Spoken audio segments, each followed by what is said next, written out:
tonight on BBC One. At 7 o'clock, Tomorrow's World includes a look at the dangers of driving. Barry, I've commandeered a vehicle. The old trick, eh? Eat the telly before I get a chance to nick you. It's a toaster. Dalek, you have been defeated. Surrender. You have failed. Insufficient data. Nazi ain't got no humanity. They're the foot soldiers of a Jew-hating, mass-murdering maniac, and they need to be destroyed.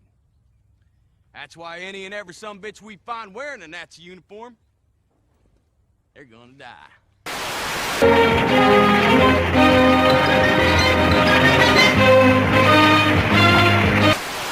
Is this world protected?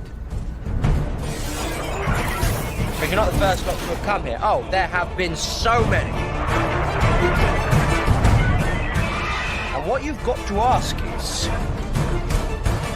what happened to them?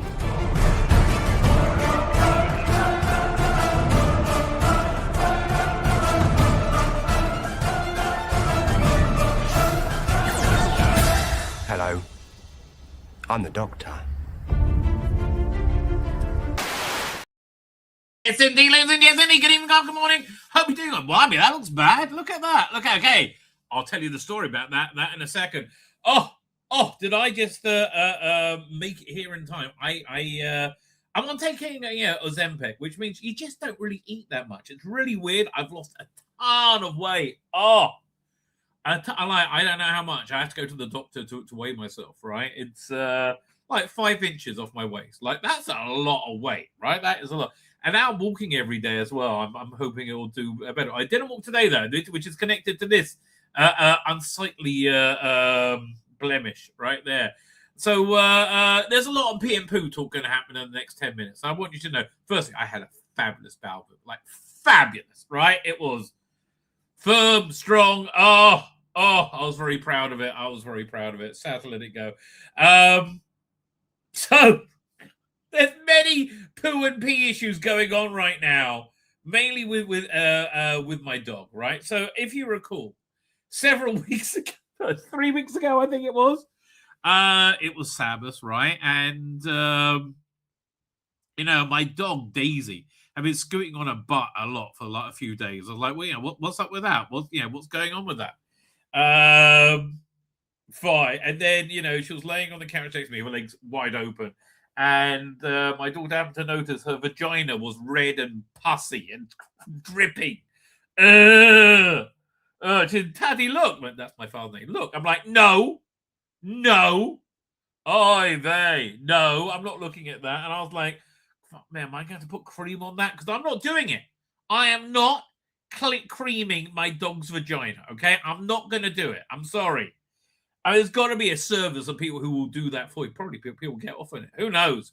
We live in strange times, right? It's funny. For me, porn is kind of stuck in like the 1980s. And then it seemed kind of normal. You had like, beautiful women wearing like lingerie, makeup and heels, having sex. That seemed normal to me now. Porn today, fuck me. It's weird. We live in weird times. Like, I don't know. And somebody comes, hey, do you want to see a woman being choked and pissed on? I'm like, no, actually, I don't. No. But there's a lot of people out there who do, weirdly enough. Anyway,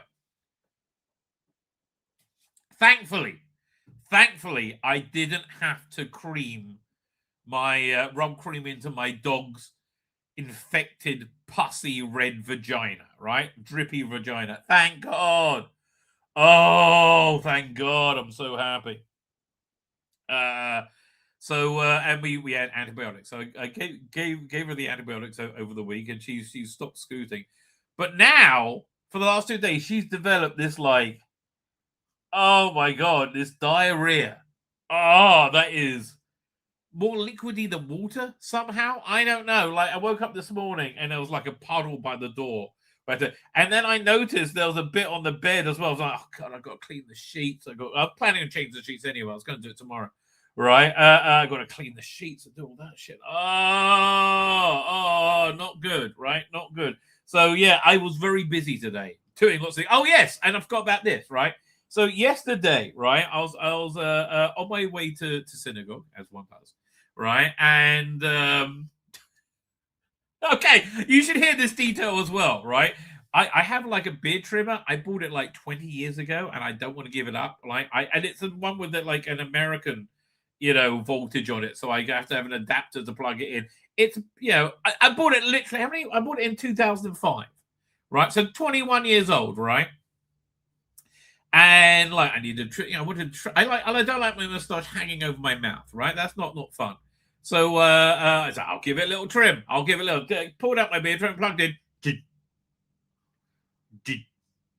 Nothing happening. And it was like, it's because it was like gummed up and it needs like WD-40.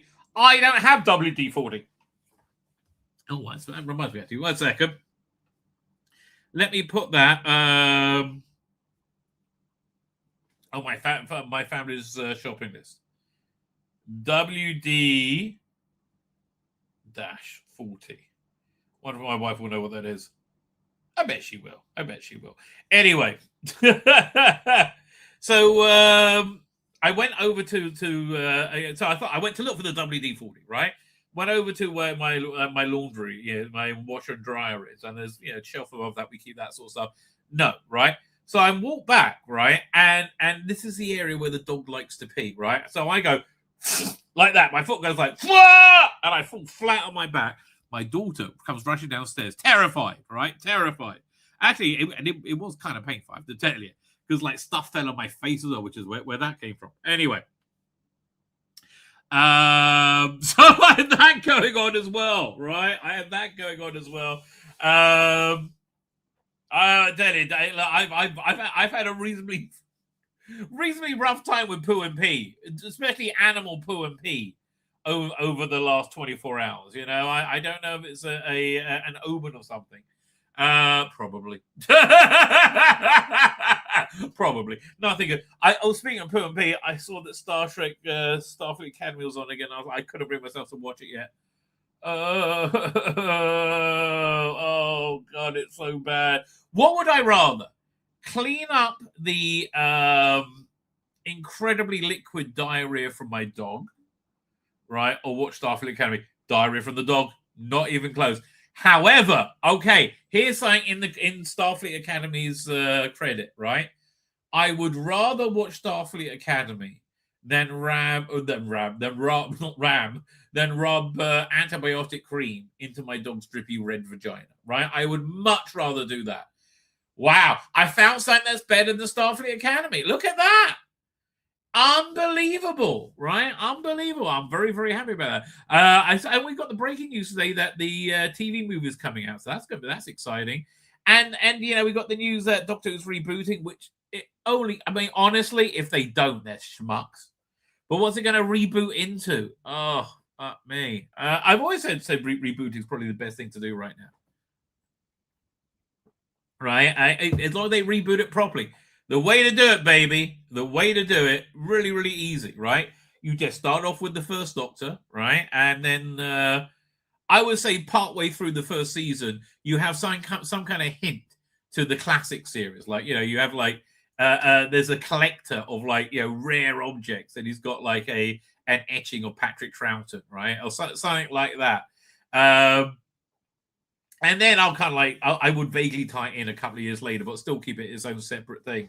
Yeah, I think rebooting is actually, as long as they don't reboot it into more BBC shit, which they probably will, right? They probably will. I'll be very surprised if Pete Matee is not the showrunner to the rebooted Doctor Who.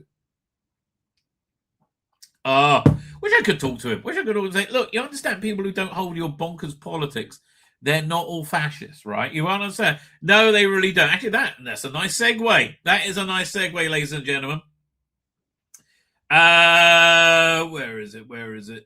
I got here. Let's watch a couple of politics stuff, which is kind of fun, right? Then we got more Hillary Clinton fuming. Oh, and I don't know why I enjoy Hillary Clinton fuming so much, right? But I do. Look at this. The cancel culture, we saw the woke revolution. We don't.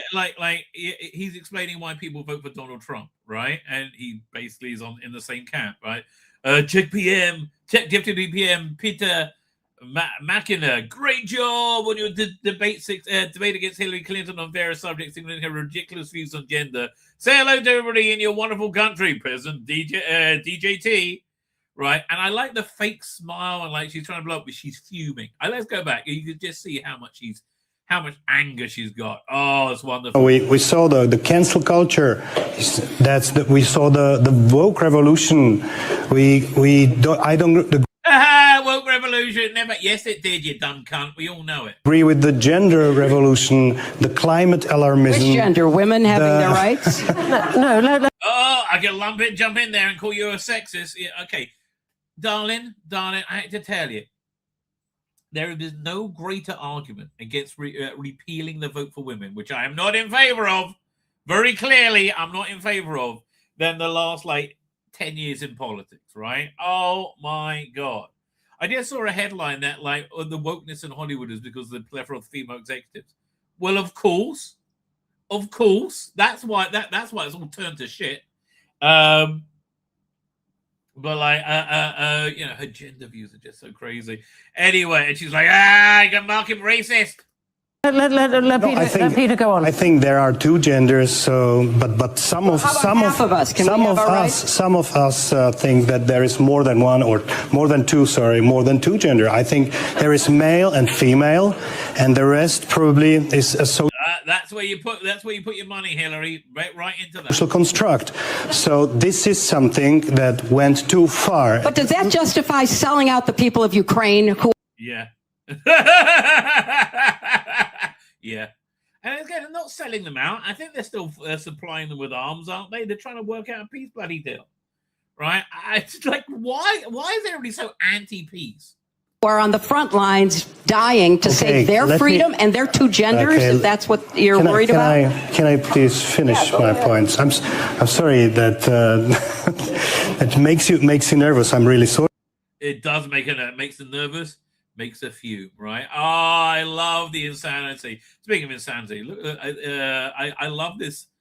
I love this guy asks this question at a White House presser, right, with a straight face, right? It's so bizarre, the alternate reality these weirdos live in. And yesterday, in his statement about Jesse Jackson, the president said, despite the fact that I'm falsely and consistently called a racist by the scoundrels and lunatics on the radical left, Democrats all, it was always my pleasure to help Jesse along the way. Where or when does the president believe he's been falsely called racist?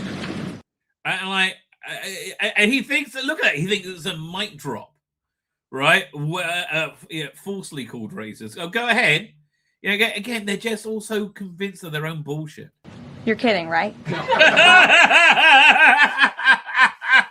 I did it. That's one of the best comebacks I ever heard. Let's say that again.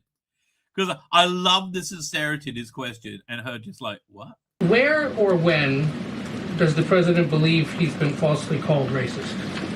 You're kidding, right? I will pull you plethora of examples. I'm going to get my team in that room to start going through the internet of radical Democrats throughout the years, Ed, who have accused this president falsely of being a racist. And I'm sure there's Find people on both sides. Remember that one? No. Again, they forget everything when it's inconvenient. There's many people in this room and on network television across the country who have accused him of the same. In fact, I know that because I've seen it with my own eyes. And the president very much looks forward to having an event later this afternoon at 3 p.m. to celebrate Black History Month and to talk about how his policies are advancing opportunity and prosperity for all Americans through record tax cuts, through the Trump accounts that all Americans can access regardless.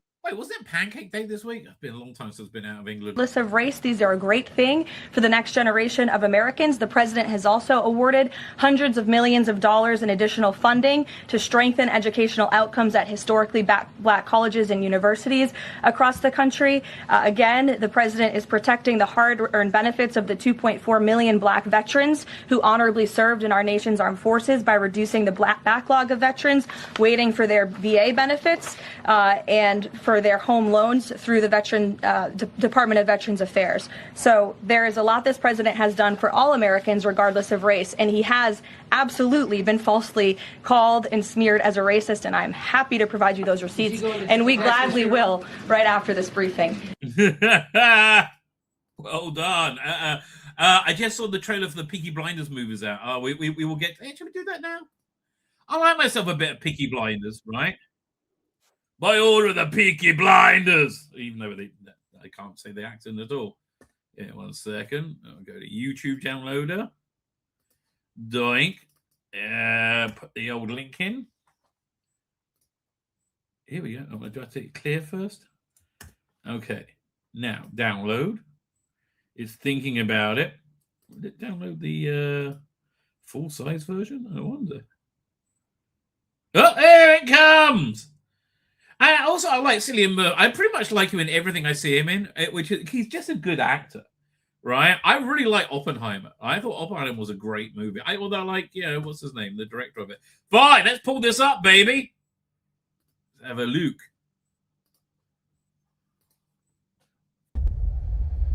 Tommy. You Tommy! live in a house haunted with ghosts. Of people who died because of you. That's a bit of a weird hoodie he's wearing. That looks very modern. Doesn't it? That looks weirdly modern. I know. You abandoned your kingdom. And you abandoned your son. How does it feel to be a poor? Is this the post-World War II then?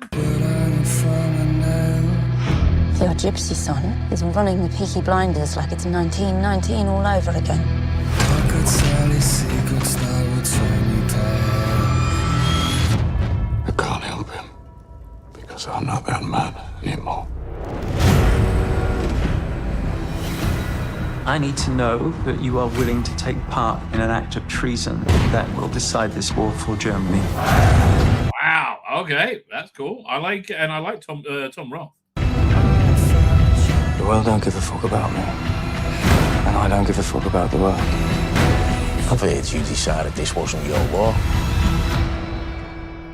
It is now. Is that the first time Stephen Graham's been in it? He just kind of fits into it. Feel to be a freak among the freaks. I'm looking for your son. Who the fuck are you? Everybody stay calm, because this man, ladies and gentlemen, is Tommy Shelby. Who the fuck is Tommy Shelby? By all the Peaky Blinders. You never seen that? Perhaps someone should explain to him who I am.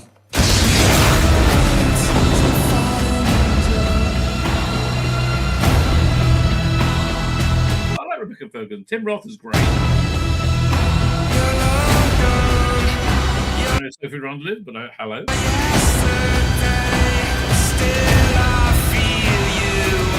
Hi, Stephen Graham. You ever seen This Is England? That's where I first think I saw him in. It was fantastic in that. I love This Is England. Once, I nearly got fucking everything.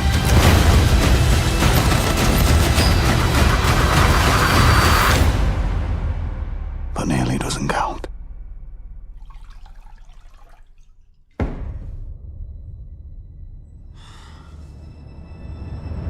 How does it feel to be a savage and a beast? Stephen Knight is a great role. Oh, coming up soon, only a couple of weeks. I like the Luther movie they did on Netflix as well. So, yeah, look, I don't know. Netflix just really needs to get their act together, right, somehow. And also, months from today, month from two days ago, the season 21 box set comes out. Right? Wait. Is that the complete run? How far back do we go now? We got all the McCoy era, so that's 26, 25, 24, 23, 22, right? 21, 20, 19, 18, 17. And season, which is the key to time? Is that season 15 or 16? Key to time, right? So, okay, fine. That's got kind of a strong run they got.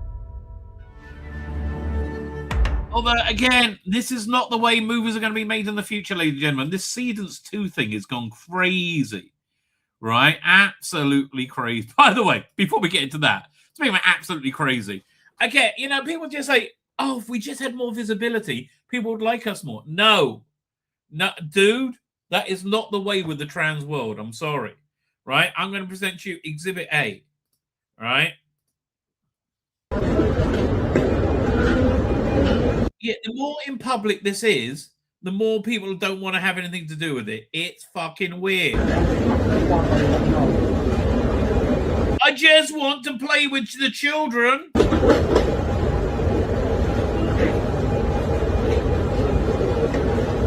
And they got false teeth as well.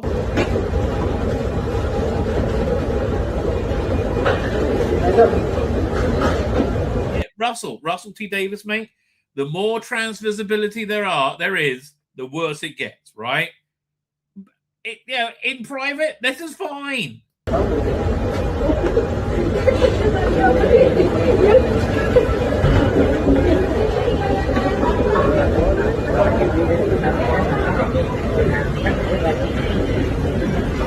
That's like the last person you want talking. Like this guy over here with the hat on. He's like, no, I'm not looking up. I'm not looking up. I won't do it. I refuse. Right? I refuse. Anyway, this is the way. I mean, like the Seasons 2 thing has got crazy. The stuff they can do. What should we look at? There's a lot of these things I like. Here, let's start with this. Dinobots movie, right? Remember the Dinobots? They were fantastic. This looks like a big budget movie to me.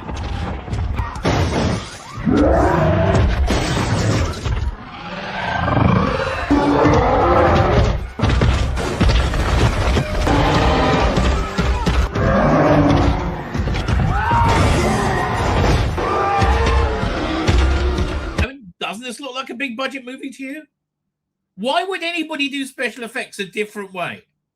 I don't know. Why would they?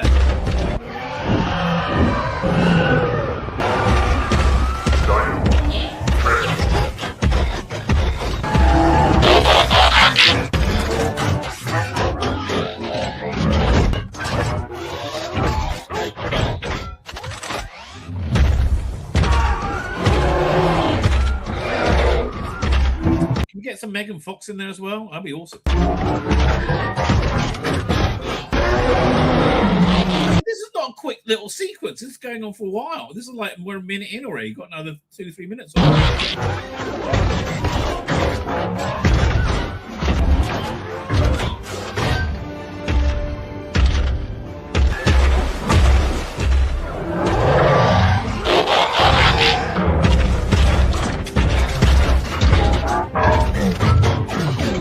Hollywood just needs to start making movies like this.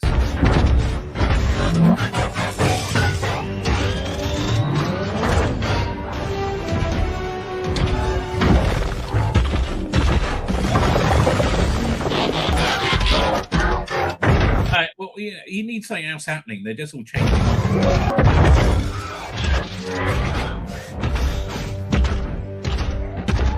Can we see them fight, please? No, you're going to change the world. Okay.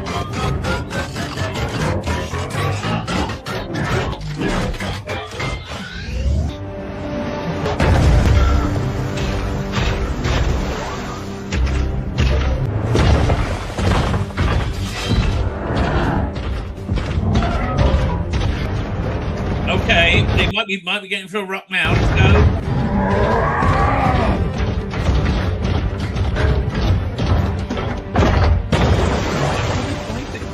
Safety response. Combine. Volcanics, attack. All right, now.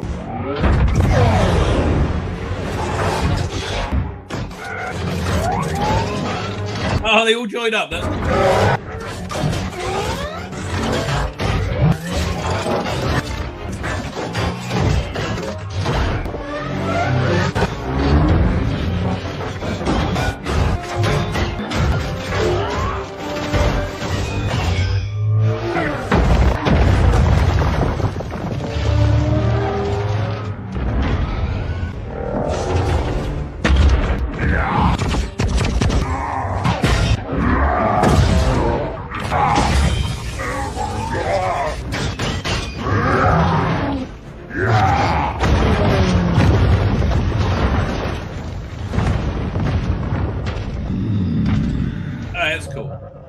now do that with Battle of the Planets. I never saw the original. Okay, this one, I don't know. It's got to be AI, but I what's going on here? I don't know what I just watched when I saw this, but look, you watch it too. Maybe you can tell me. Let's go party. I'm a Barbie girl in the Barbie world. Happy plastic, it's fantastic. You can brush my hair, undress me everywhere. Imagination, life is your creation. Yeah, look, I think Disney just wants some of that Barbie money, baby. That's weird. That's just weird, okay? What else we got? And we got things that people wanted to see forever, like finally being made. Here we got a few of those we're going to watch. Justice League and Avengers together.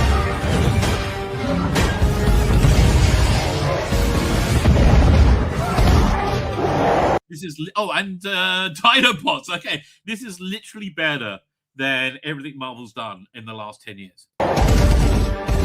Oh, there's got what's the name? Okay, this is cool. Darth Vader. Get over here!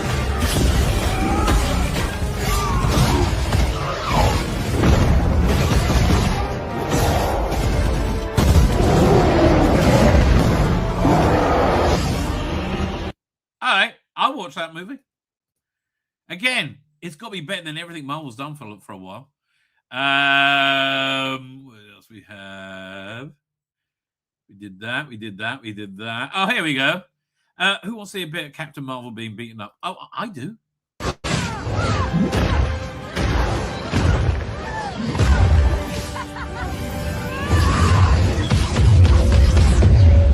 You are nothing. Yeah, we know that.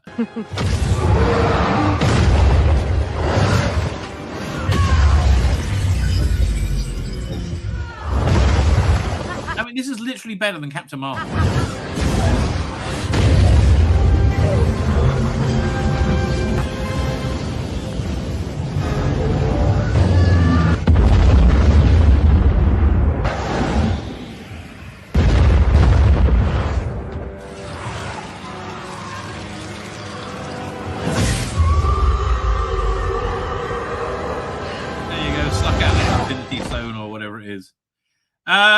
Yeah, if only that happened in the Marvel universe. Oh, the cat's here. Hello, Whitey. We did the Dino. I like. Oh, there she goes again. There you go. What else do we do? Okay, we're not going to watch the whole thing of this because it's too long, but it's so weird.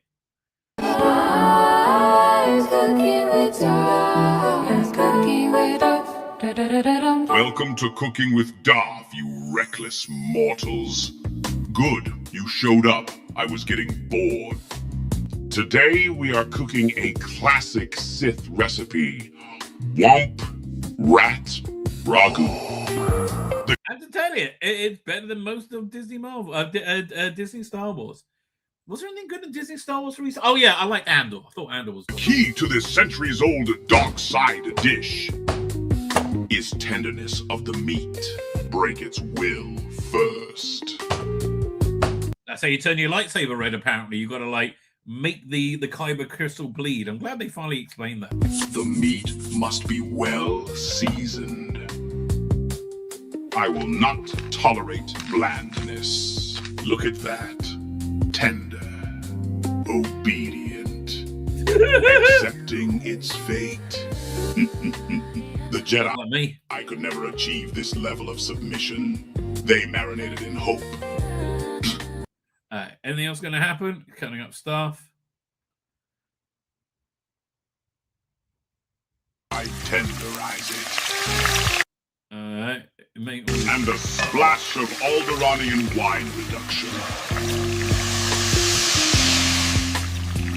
Adds depth and irony.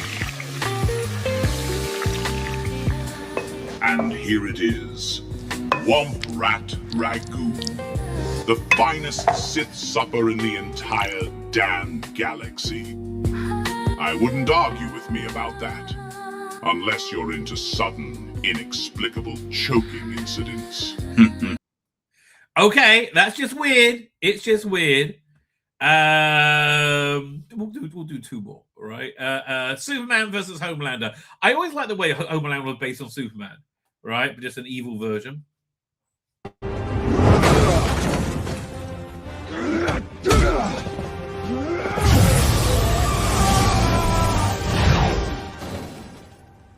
I regret not bringing bread or a bag of melon seeds.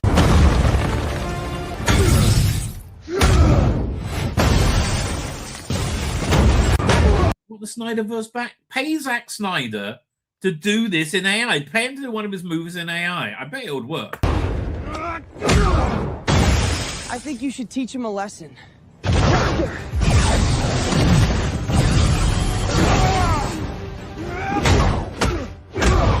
I think Superman will kick Homelander's ass.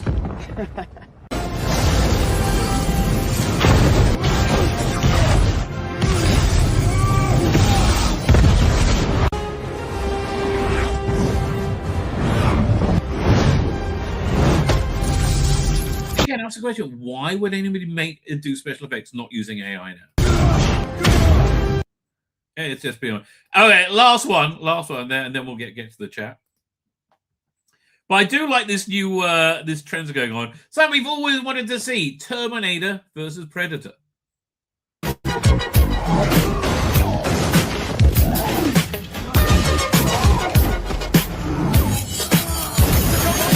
Music's wrong.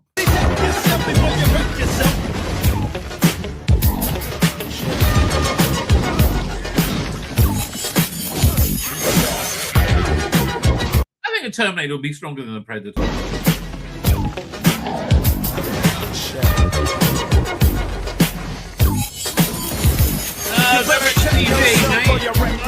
Cause I'm bad for your health. I come real stealth, dropping bombs on your moms. Fuck car alarms. Do a foul crime, I'm the nigga with your Alpine soda for a drink. So always let tricks know and friends know we got that endo. No, I'm not a sucker, sitting in a house of pain. And no, I'm not the butler, I'll cut ya, head cut ya. Let's say you can't touch this, and I wouldn't touch ya. All right, we wanted to see it. Now we've seen it. Okie dokie. Let us get to the chat, ladies and gentlemen. Let's get to that. First, let's talk about the thumbnail, which I'm quite happy with, as always. Always like a bit Millie Gibson. I do. And I think I always will. That's just the way I roll, baby. And I should have actually AI upgraded the Pertwee TARDIS to be high resolution, right? They came out with some weird ones, right? Is this the one? That's not the one I use, right? But this was one of the better ones. This one was just weird. It looks like a neck's broken, right? It looks like a hips are broken and a neck is broken, right? I thought, let's go for something a bit purple, right? That kind of works. That does kind of work. This one's strange, but again, it also looks like her arm's been cut off, right? Which is a bit odd. But this one I thought was the best, like by far the best. Right, it just worked the best, and I think she's about the right scale for the TARDIS says. So well done, Millie. Well done, Millie. Looking beautiful. It took a while to animate. Let me show you. I had to go through 3 different versions. Eventually, I used the Grok animation model. Which is it? Let me find it. I guess this is one of the ones that didn't work. Let's go for that first. Oh, I thought this one worked okay, but I didn't like the way her face completely changed, right, in the middle. Like Millie Gibson, right there. then I still think she's hot, but she's not Millie. Now she's back to Millie Gibson. I thought that's why this one was rejected, right? But the one before it was just Weirdosville. Where is it? Doink.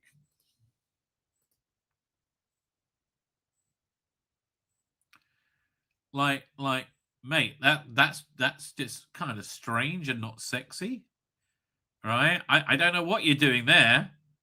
Yeah, no, none of that works, darling. None of that works. So anyway, I had Grok animated. Grok always does it with sound, and oh boy, yeah, this is the best by far.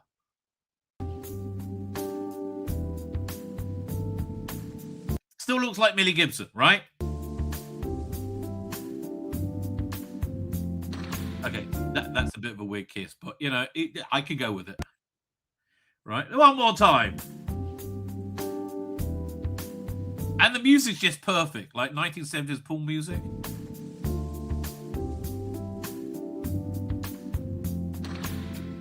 I don't know what she's doing there. I don't know. It confuses me, ladies and gentlemen. But I'm easily confused. In all fairness, I am easily confused. Fine, let's pull up the thumbnail.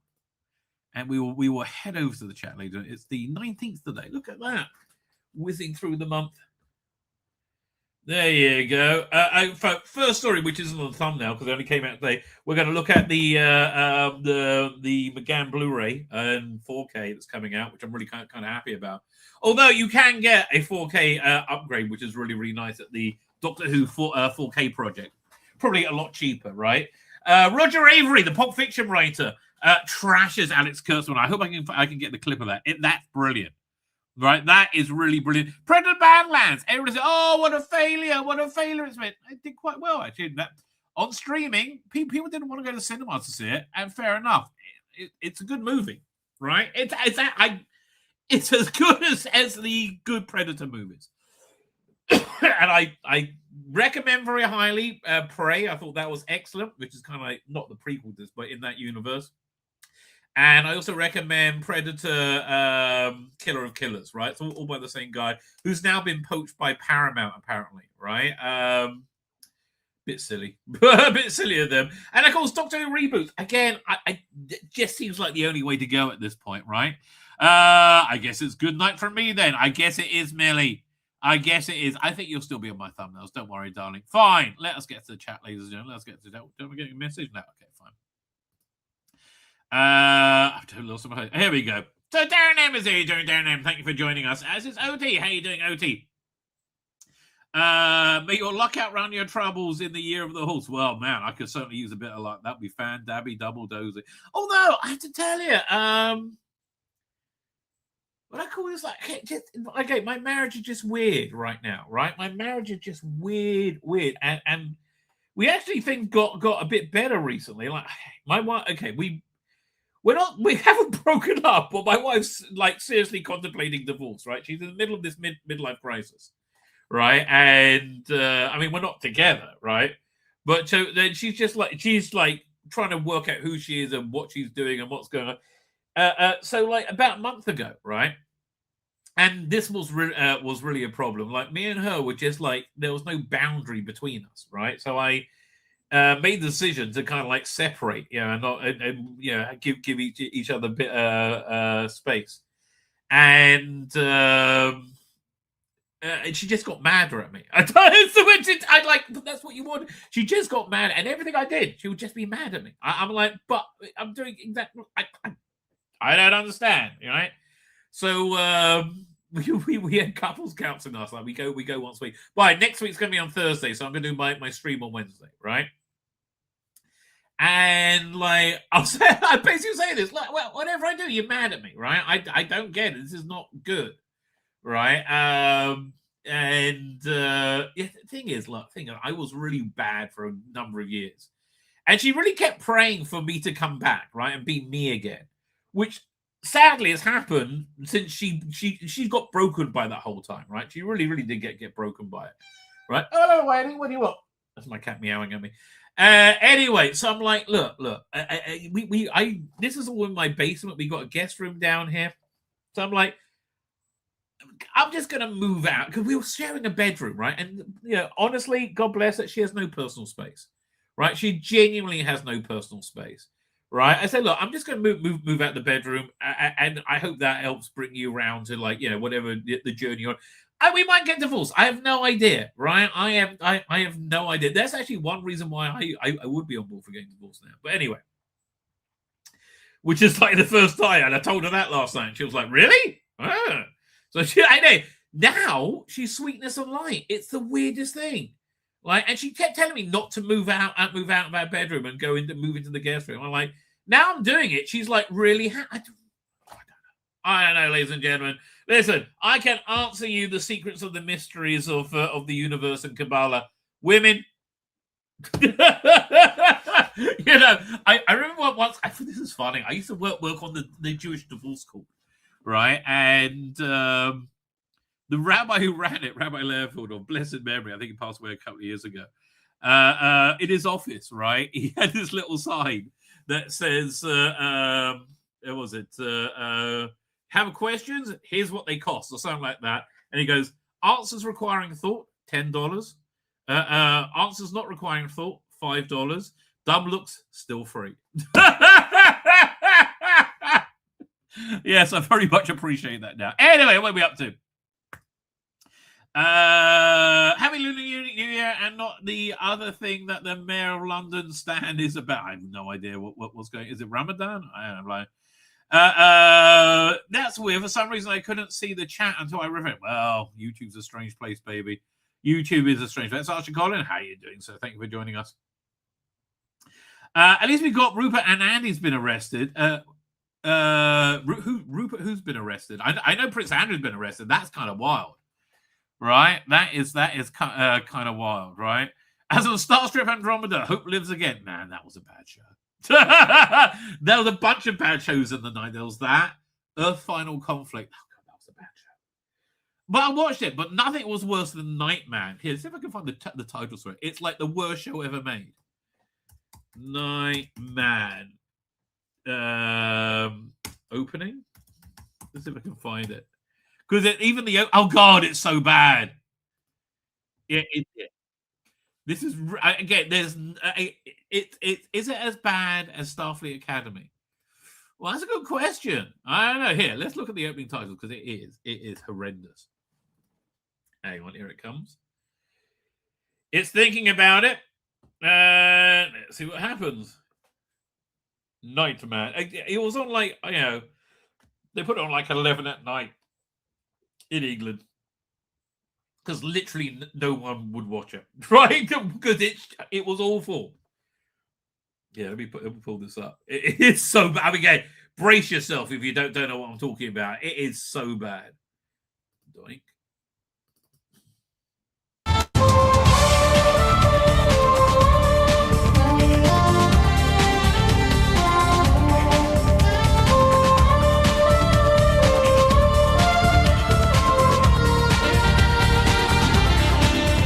It's got a hologram that nobody knows he's Nightman.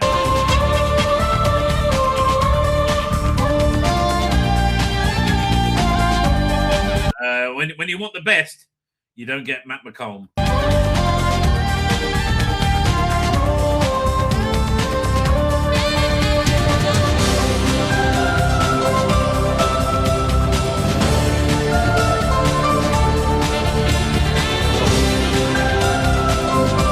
Earth Final Conflict actually had like a decent and interesting idea.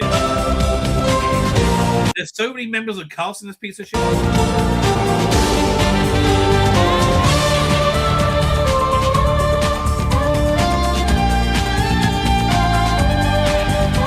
Glenn Larson. Well, that makes sense.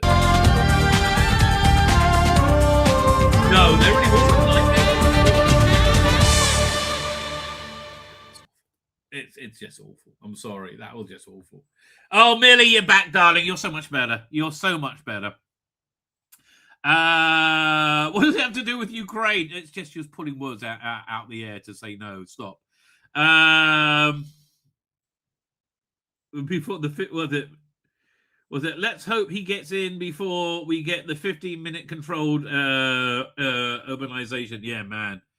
Yeah. HaGeffen on Peaky Blinders. Well, I thought it really picked up on the third season. I like the first two seasons. It's pretty good. right? It is actually pretty good. It's anything by Stephen Knight I will watch, right? Stephen Knight is a really good writer. PD Rich is how you doing, PD Rich? He even looks self-conscious being filmed. I know that guy. Like, why do you do it to yourself? They're doing it for attention, says PD Rich. Yes, they are. Yes, I believe that to be true, right? I do believe that to be true. When the trousers changed to from vehicles to dinosaurs, Dinobots, baby. You don't remember the Dinobot ad? Let me find a Dinobot ad. Okay, Dinobot ad.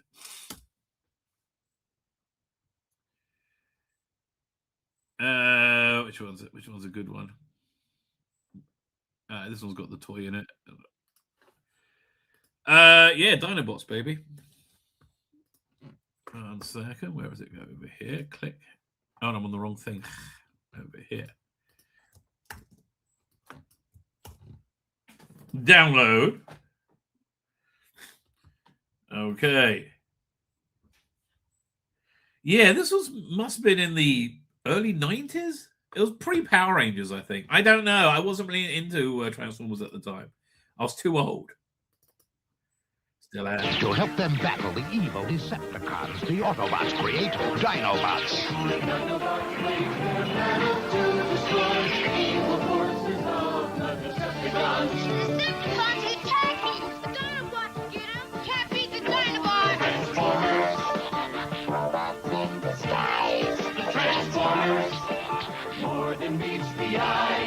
Transformer figures, each sold separately from Hasbro.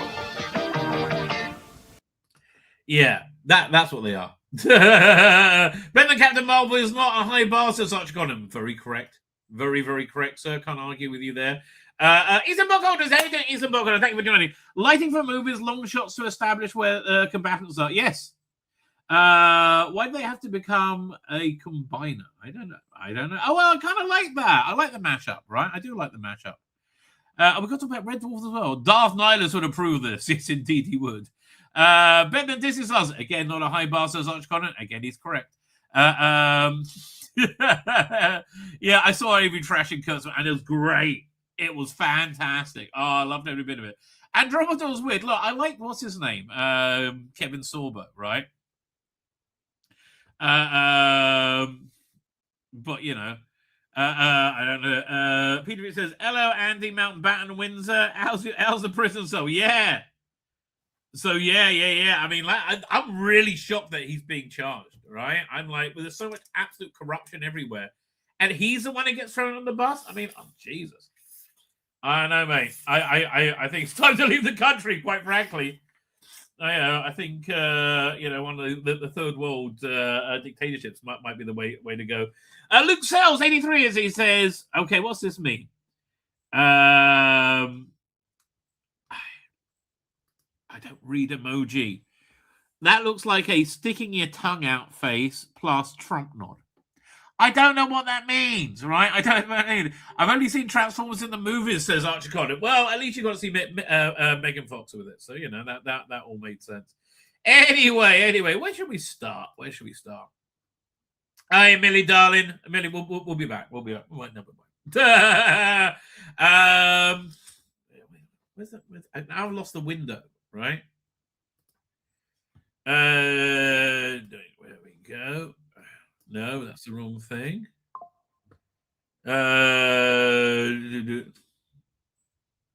Okay. Well, not that. Oh, we could start with that. Let's have a quick look at this first, right? Let's have a quick look at this. Red Dwarf is back, sort of. Nothing says Red Dwarf can't get financing more than this next item, right? And I like Red Dwarf, although I don't really like Danny John Jules at all. I think he's a bit of an anti-Semite, but, you know, they all probably are. Awooga. First Red Dwarf novel in 30 years coming from Golantz. Red Dwarf Titan, written by Rob Grant and Andrew Marshall, features a brand new adventure set before the accident wipes out the crew. I just think the prequels are bad. It's a bad idea. I just think prequels are a bad idea. Here, let's see what they got to say about it. Oh, we can order it over here. So we'll see what Amazon has to say about it. Apparently not. Really? What? No. We'll try again. Let's go and look at Golan's, the gay pride shop. Fuck off. Like, how much pride? There's £25 for this? Okay. Before the beginning, the mining ship Red Wolf is in orbit around the Saturn moon Titan, and the bulk of the crew is heading down for the shore leave plans. A strangely reluctant hen party, a relaxing cheaty golfing break, a terminally boring cultural odyssey, a marathon drinking and fighting binge, a stomach-challenging colony bean festival, and an invigorating violent tour of shore patrol. Menial chicken soup machine repairmen Dave Lister and Arm Rimmer have a slightly less noble ambitions. Rimmer is in search of some illicit exam cheating tech to land a much lusted for promotion, and Lister plans to acquire a cat to smuggle back on board as part of a nefarious scheme to return to Earth. Mainly, they just want to get as far away from each other as possible. However, their objectives are scuppered when they receive a cryptic message from the future. The two feuding... That actually sounds pretty good. The two feuding crewmen are catapulted into a breakneck race to save not only this, but every other reality. They should do this as an audio rather than a book, right? Along the way, they'll find themselves united again for the first time with some new but somehow old friends as they embark on a labyrinth quest of the seediest, most dangerous underbelly of humankind's furthest outpost, the Lurk Bazaar off-world, where Lurk Bazaar off-world dangers and one mysterious hidden nemesis with an obscure yet lethal agenda. So strap yourself in to the Hollyhock Drive. Set your bazookas to thrill. Red Dwarf is taking aim at Titan. Well, that actually sounds pretty good. Don't tell my mother I dive with my arm up a gorilla's bottom. But, sir, it will be on the death certificate. That sounds pretty good. I will tell you, that actually does sound pretty good. So good on you, mate. Good on you. Fine. Let's look at this. No, we're not going to watch you here. We'll watch you. I've actually downloaded the movie. Let's watch the trailer. Caramba. Doink. For 30 years, the contents of these boxes have been locked away, inaccessible and unseen. Yeah, because nobody really cared. But I mean, I'm excited they're getting into. Within them lie 200,000 feet of film, the raw material to make a movie.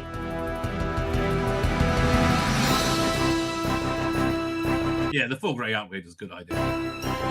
The Doctor Who TV movies' original film negatives have been meticulously scanned. Well, I have to tell you, again, if you go to the Doctor Who 4K project, they got a 4K McGann movie, and it really, really, really works, right? It's surprising how well it does work. Like, for being 30 years old, it really, really moves. It's good. Again, you got to have it upgraded to be able to watch it on a big screen TV. That means you can experience me in glorious 4K. Yes, I'm back. And if you don't mind me saying, it's about time. But you don't just get me. Paul McGann, the 8th Doctor, is back as well. And he's joined by his feisty companion, Grace, played by She's not really his companion. Daphne Ashton. Give him the keys! Talking of keys, Yi Jitso's character, Chang Li, pinched mine to get inside my TARDIS. Well, what extras are going to have on it? That's what I want to know. Hello? Definitely not what the By far my favourite TARDIS. I'm sorry. This is by far my favourite TARDIS. Doctor ordered. Still, there's always some evil villain behind the skullduggery. So here's special guest star Eric Roberts as the Master. I always dress for the occasion. I mean, for me it just works. I'm sorry. I like this Master. He's never lost for words. Thank you. Doctor Who, the TV movie. Remastered for the 21st century. And starring me, Sylvester McCoy. For 5 minutes, mate. Okay, don't get excited. And one or two others, of course. Is coming to 4K and Blu-ray and is available to pre-order now. Well, let us invest him again, ladies and gentlemen. Again, I really like the TV movie. It's one of my, like, I wonder what else is on it. So let's have a look. Let's go to over here. Read all about it. Read all about it. Read all about it. Okay. So it's in 4K. We've seen the trailer. 9mm was shot on film. Yeah, okay, we just said all that. Also, blah, blah, blah, blah, blah. Okay, so what's they got? New release on 4K in a limited edition Steelbook, not a Spillbook, with exclusive artwork as well as a standard Blu-ray, and includes a host of special features, including the uncensored UK version. I wonder what that is. USA broadcast version. Soundtrack in Dolby Atmos 5.1. Conversation with director Jeffrey Sachs, Vesta McCoy, and Janet Fielding featurette. Okay. 3 new featurettes with Daphne Ashbrook, Eric Roberts, and so I would love to know what Eric Roberts thinks about it now, because he's done a bunch of Big Finish, right? So I would really love to know what he thinks about it now, right? 2 audio commentaries, isolated music score, production info, text, 7-year hitch, making of oh, that's actually a pretty good documentary. Paul McGann's audition tape, they should have all the auditions on. Alternate take, electronic press kit, I've got that already. TARDIS tour, got that. Okay, none of this and much more. Well, you're going to need much more. And the Blu-ray, the Steelbook does look nice. I agree, the Steelbook looks nice. But I'm not really a Steelbook person. Well, do you have a link to buy it?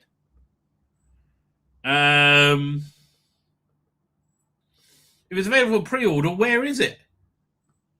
Okay, we'll go to Amazon. Amazon.co.uk, we'll do that one. Doctor Who Blu-ray. Let's see what comes up. I just saw the it's not featured. Was it newest arrivals? Let's have a look. What? None of this is new. It's not up for sale yet, in other words. If it was up for sale, they'd have a link to it. So how much is it? And I mean, like, I hope it's going to be available for download as well, because I don't have a 4K player. I'm not planning on getting one. Right? Is there anything else about it? 40 sort of 4K. If they crop it widescreen, I'll pass. I don't think they. Well, who knows? Who knows? Is anybody saying anything? The link isn't working. Oh, somebody else sent me a link to it. See if I can find it. 1 second. It was over here, wasn't it? Red Dwarf Titan. That's the trailer. Yeah, no, I'm looking at Amazon. It's not there. Okie dokie. No. Okay, I mean, like, I am intrigued to see how much it will cost, right? I am certainly intrigued by that, but we'll have to wait and see. I mean, I'm not as excited as I am by the what's it called again? Season 21 Blu-ray. I'm really psyched for that. So look, bleeding. We'll go to Bleeding Cool. Let's see what they have to say for themselves. Was this it? Hang on. No, Flickering Myth. We'll go there. We'll do Bleeding Cool. Bleeding. Come on. Bleeding Cool. Maybe they'll have some more information. Hulk Hands return with new Marvel. Okay, fine. Leads on TV. House of Dragon season 3 arrives in June. Teaser release. Okay, I'll be up for that. I like House of the Dragon, right? I do like here. See if they tell me anything here. No, I don't want to know. Anything footage. That's McCoy. Okay, nothing. The Ultimate New is will be available for pre-order soon. Not available now, right? Not available now. Wolves in Lands 3 spin-off. Pete Matik says just get a VPN. No. Bad idea. Fine. Where should we go to next? What do we have to look at? What's on the thumbnail? Let's start with that. Hang on. I have to go over here. I'll go here. What's on the thumbnail? Oh, should we try and find Roger Avery? Nah, we'll stick with Doctor Who for a bit. We'll stick with Doctor Who. Let's see what we got over here. There were... Okay, I've been wanting to get this article for a while. And the other one's actually a really good article. Maybe we'll do that on Sunday. Right? Maybe we'll do it. That every Doctor's definitive episode. That's going to be an interesting thing. 10 Doctor Who endings that get worse the more you think about them. Like the ending of Doctor Who, for example. Right. Okay, no wonder you're starting there. Blimey. Who is this? Somebody's actually vaguely honest. Right. Doctor Who episodes had to cram a lot of things into a brief 45-minute runtime. Used to be 50. And you can do 2-parters, right?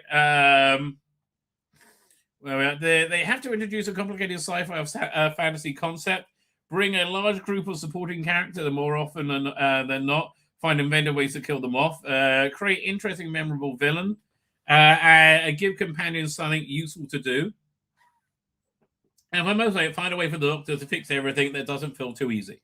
And just to make things even more common, the BBC gives showrunners a budget of about £5. No, they had a much bigger budget for this.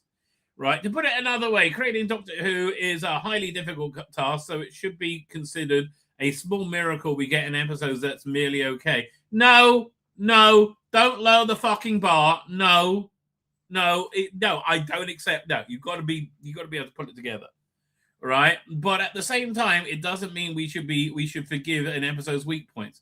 Well, again, the last how many years of Doctor Who?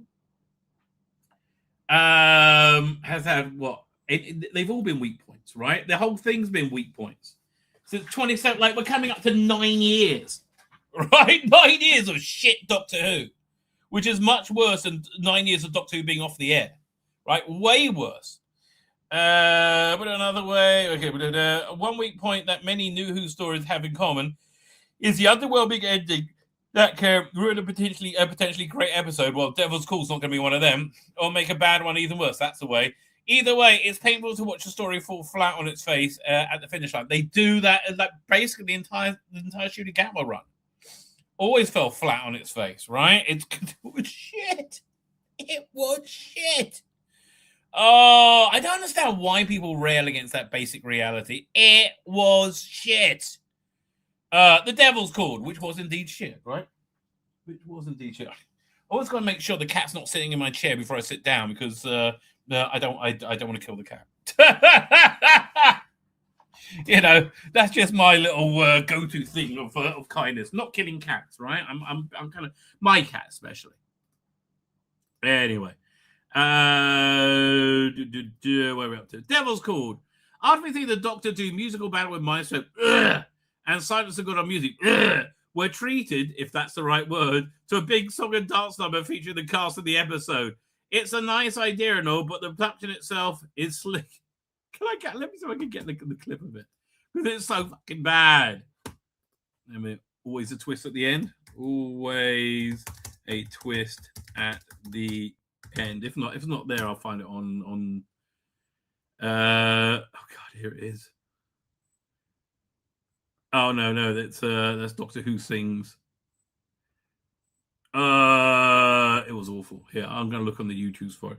Because again, you forget how bad it is. Right? You really do. Here it is, Ivy. They went on for 3 minutes. That's outrageous. That is outrageous. 3 minutes of that shit. Hang on, let me just grab that. Where is it? YouTube downloader. Clear.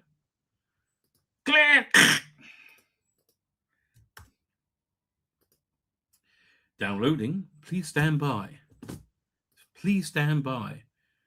We'll read this while it's processing. Oh, it's 40% done already. 75%. And it's downloading. Fine, we'll read it while it's downloading.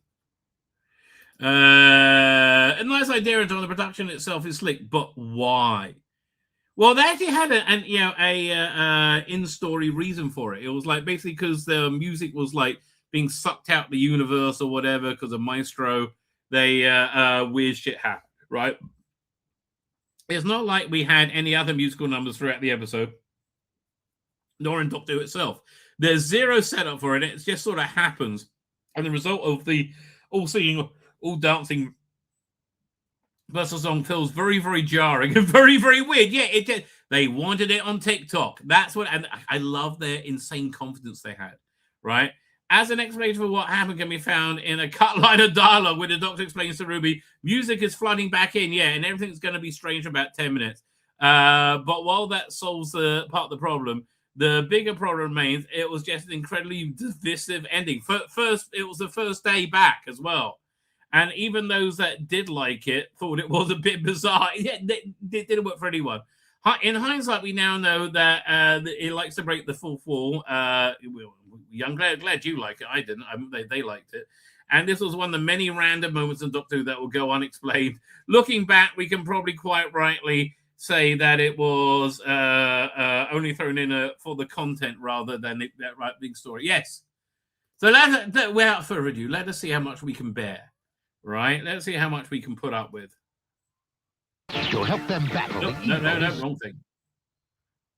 That's much better. That's much, much better. Here we go. Doink. But there is one thing that I should warn you about, Ruby, and this is really very serious. With all my adventures throughout time and space, I have to tell you, there's always a twist at the end. God, I hate that. Oh, fuck me, do I hate that so much. There's always a twist, there's always a twist, there's always a twist at the end. There's always a twist, there's always a twist, there's always a twist at the end. I mean, this is just shit. I'm sorry. Look, I mean, like, why is Doctor Who doing that? Well, I can't see John Pertwee doing that, but I can see John Pertwee riding out on a tank playing a guitar, right? I really could see that.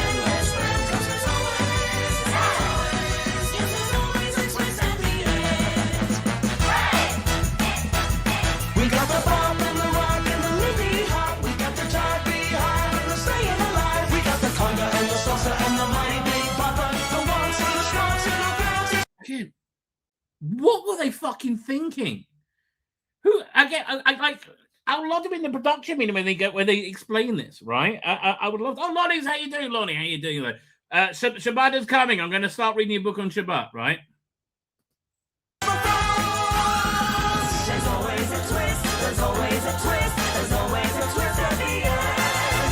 There's always a twist. There's always a twist. There's always a twist. You know, it's like weird when the people from Star Trek, Starfleet Academy get indignant when people point out how shit it is, right? They were too high. They were high. Yes, that's exactly what happened, right? Like Robert Picardo is like, oh, how dare you criticize our show? Like, it's shit, mate. I'm sorry.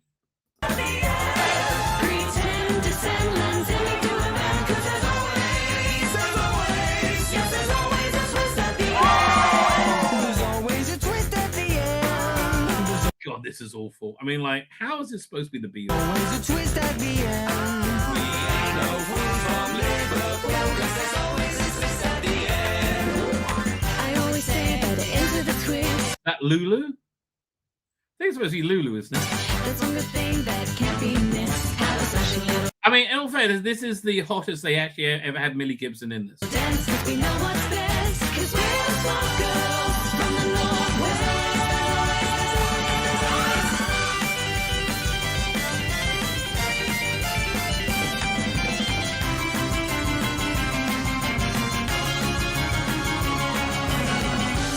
What do you think the odds are that shooting that guy fucked?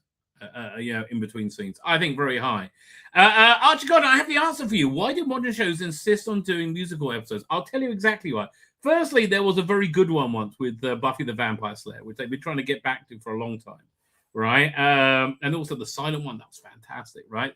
But where did wokeness come from? Wokeness came from, in my opinion, the mandate to have more women in executive positions.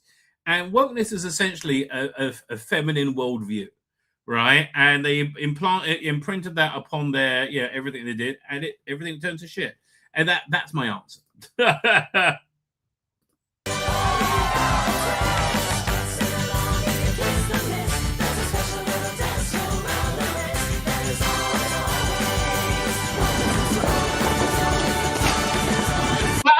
going, just what? Why is it raining indoors now? And honestly, have they ever met a teenager? No one's going to be interested in this at all. The music shit, the dancing, everything is shit. Dancers are always sexy. I mean, they've got fat legs. What's going on?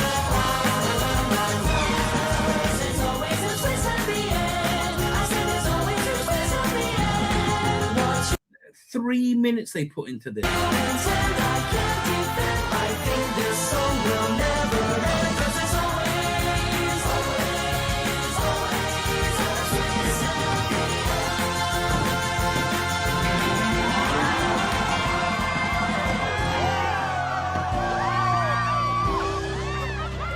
Oh God, it's awful. It's just probably one of the worst endings of all time, right? They've got 10 more. They've got 9 more. What's worse than that? Well, let's find out. It takes you away. Well, God, I wonder if they're going to pull exclusively from the last 9 years. That kind of makes sense to me, right? God, an unconvincing interdimensional frog, right? Lonnie says, Rabbi, I have word that the USS GR Ford and the USS Lincoln will be on point next Friday. BB is ready. Trump will sweat the Iranians for a week. Then the Friday following that. Well, yeah. Okay, here's the thing, right? Here's the thing. As I said, like, I'm really kind of I'm giving my wife a lot more space. She just needs it, right? She really has no personal space. I'm moving out my bedroom into our guest room, right? However, if there's a war, then all my kids are going to stay with me, and I've got to go back to the bedroom. I'm like, really? Early? I don't know what to tell you, ladies and gentlemen. Can't do right for doing wrong. That's me. Can't do right for doing bleeding wrong. It takes you away. Just didn't do right at all. What is it? It Takes You Away is a classic example of a rough ending overshadowing was a pretty great episode. Doctor, no, it was senseless, like most of Joda's things, right? During the story, we see the Doctor and a fan, fuck off, find their way to an alternate universe where a delinquent father has abandoned his blind child, where it appears that people's loved ones have returned from the grave. This presents Graham with a dilemma: stay in the world where he can live with grace despite knowing it's not real, or return to reality. Oh, that's a good one. It's extremely... no, that was good because Bradley Walsh is a good bloody actor. Essentially, he's talented. It's extremely effective and beautifully portrayed with this idyllic reality containing a constant undercurrent of menace throughout. Not to mention the literal undercurrent of menace in the form of the anti-zone. I don't even remember them. Giving us some of the best character work of the 13th Doctor. She's awful. If that's some of her best character work, we understand why it failed completely. The episode takes a sharp turn off a cliff and becomes even more surreal and a lot more nonsensical when the Doctor has a conversation with a frog sat on a chair. It feels like a Monty Python skit. I mean, the frog is somewhat unconvincing as well. And was widely mocked upon broadcast in 2018, quite correctly. I'm tired. It's a shame because the scene now dominates the episode's reputation rather than the pretty great. It wasn't a pretty great episode. It was shit. It had Jodie Whittaker in it. You can see what they were going for, but it just didn't work, much like the rest of it. With the decision to give the frog's Grace voice equally as strange as the decision of having a talking frog in the first place. I didn't even notice that. Would it look better as a CGI creature? Yes. I can't possibly say, but I can say what I can say is It Takes You Away will always be remembered for the one with the talking frog. Yeah. Okay. What's next? Last of the Time Lords. A lot of people don't like this, right? Because they don't like the spiritual analogy of praying. I quite like this, right? I quite like this. People hated the Dobby Doctor, right? Okay, I think this is probably one of the most disliked Tennant endings, right? People were really pissed off at the time, right? So that's what it says. Serious finales can be trickier now. If you wrap up the... Well, I hope we're going to have the two shooty serious finales, which were fucking awful, right? Absolutely awful. You've got to wrap up your arcs, have the heroes find a way to defeat the big villain, deliver a solid individual episode, and maybe even set up the next series at a tight 45. It was 50 minutes on most of the fucking run. Easier said than done. No, it's been done a lot. Lots of time was actually almost does stick the landing, having the Doctor plan to defeat the Master with the words of hope rather than a super duper special magic gun is actually quite brilliant. And again, I like the way Russell David channeled the idea of what prayer is, right? And even more, it's Martha who executes the plan, giving her more agency. Yeah, okay, that's true. Than many other commanders, and showing why she has always deserved to travel with Doctor. So far, so good. But the goodwill quickly falls apart when you see David Tennant turn from a wrinkly CGI goblin, yes, the Dobby Doctor, to a floating blue wizard that has affectionately been dubbed by fans Space Jesus. Okay, that big old reset button is then hit, effectively undoing the drama and a concept we've seen in the past 2 episodes. Yeah, I guess so. But it doesn't really matter, right? What was the point of any of it? It all feels a very to bring the Master back into a mastery type thing. It all feels, and also the Toclafane were going to be the replacement for the Daleks. They didn't want to waste the idea. It all feels very convenient and just an easy way to reestablish the status quo. Well, I mean, you can say that about Matt Smith's first season finale, you know, when they rebooted the universe, which was brilliant, frankly. Which is criticism that can be leveled at most Russell Davis finales, to be fair. Okay, but this one is more egregious than most. And hilariously, nobody addresses the fact that the entire world saw the president assassinated live on TV. I guess only mattered. I guess none of it mattered in the first place. Why did it happen even? I don't know. Maybe when they, I mean, I like the way they destroyed the reality engine or whatever it was they turned the TARDIS into. You know, oh, there we go. It's, I mean, just having Captain Jack shoot at it, right? It was so stupid. 1 second, I've got to send a quick message. Okie dokie. We'll get an answer for that too. Fine. Where are we up to next? So, okay, I mean, look, that should have been at the bottom of the list. Let's see if they got any. Are they going to do any classic ones? God, I hope not. I hope not. Come on. Kill the Moon. Yeah, okay, that did kill the episode because that was a pretty good episode until that, right? But you know, that's just one man's opinion, baby. That's one man's opinion. I think we need a bit of Gestalt mindage going on here. We need to bond. Ooh, a bit of bondage with another life form, another being, to see what they think. Which other life form are we going to bond with? It is, of course, Birmingham's King of the Geeks, Dan Hadley. How you doing, sir? Hello. Hello. What a build-up. You okay? How's your day been? I just got back from working out, and it's been quite a frantic afternoon. I thought I'd check in and see where you're at. I just got back from working out.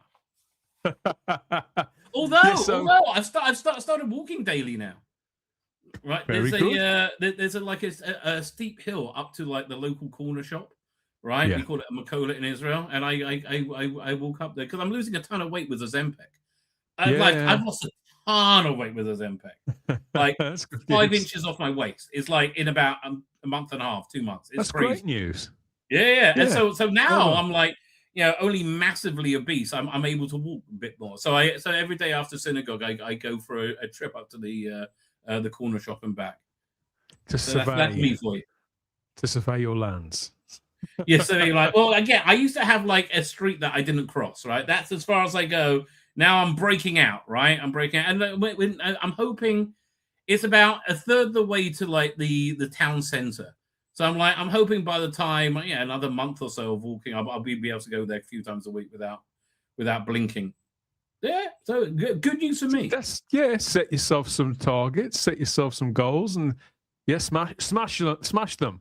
Smash it at every available opportunity. I'm just looking in my download folder, and I'm seeing Star Trek, Starfleet Academy waiting for me. I'm going, oh god, no. Yeah. There wasn't anywhere near as much talk about it last week as there was the week before. So I get the impression that, generally speaking, it was somewhat better received, or people have just been beaten into submission. I think people just don't give a shit. Like, no one gives it. Like, no one's watching it apart from us. Well, Robert Picardo and Becky Lynch are both fierce fans and defenders of it, but then again, they're both in it. So exactly, and you know, I'm going through the worst endings in Doctor Who ever, right? And they start off with it's only a twist at the end, and so I replayed it, right? And I'm like, you know, they bitched and bitched about being criticised, but it's shit. Same thing with Starfleet Academy. Don't bitch about it, you know, and people telling you it's shit. It is shit. There's nothing about it that has any redeeming value whatsoever. The thing is, it's one thing to think, oh, wouldn't it be fun if we did this? Like, if we had a song and dance number, if we did that, and then you look at it and you think, God, that was shit. And then afterwards, you think, well, you know, maybe it's just me. Maybe I'm not the target audience for this sort of thing, or maybe. And then, like, I watched over Christmas, I watched the first Wicked movie with my girlfriend, and you know, not something I would generally choose to watch. Yeah, I'm not, you know, I haven't got I'm not sort of anti-musicals or anything like that, but I just don't watch them very often. Yeah. But I watched Wicked, and I thought, wow, this you compare this. I still didn't like the film very much, to tell you the truth. Right. But you could compare the Wicked movie to what they did in that Doctor Who. You thought, it looks even worse. No, I was right. That is shit. They shouldn't bother. I'm not saying they shouldn't bother unless they can do something on the same scale as Wicked, because it was a very expensive film. But you could even tell in the quality of the song was shit. The dancing was shit. Yeah. The dancers were fat. I mean, like, it was all shit. It was it was all bad. I just watched it. Right? I literally just watched it. It was one of the worst things ever. But on the other side of the scale, home media's doing well for us now in Doctor. We've got season 21 coming. And as you predicted on Type 40, a 4K Paul McGann movie. Yeah, but again, I get sick of being right. Well, you know, what can you do? It happens so often. I think we're probably due a couple more box sets for the rest of the year as well, like Blu-ray box sets. We're going to get 2 more? I think we'll get 1 more. Yeah, we'll definitely get 1 more, but I think it's possible. It's possible we'll get 2, because I know they do intend on sort of stepping up, because for several years, for 2 or 3 years, they've been incrementally working on 3 or 4 releases at a time.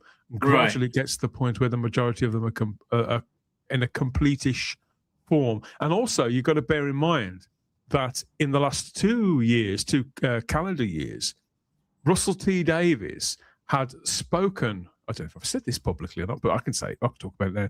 Russell T. Davies had spoken with the BBC studios to coordinate it. He didn't want the Blu-ray box sets to ever be released in or around the general vicinity of a new season airing, because he felt that makes sense, because attention. new seasons are awful. It was taking attention away. Yeah, well, exactly. It was drawing unfavourable comparisons for a start. You're quite right, but it was also taking away some social media traffic and interest, and all that kind of thing. So, yeah, from what I hear, Russell T Davies had a kind of, when he came back to the role, showrunning, whenever it was 2021, 22, he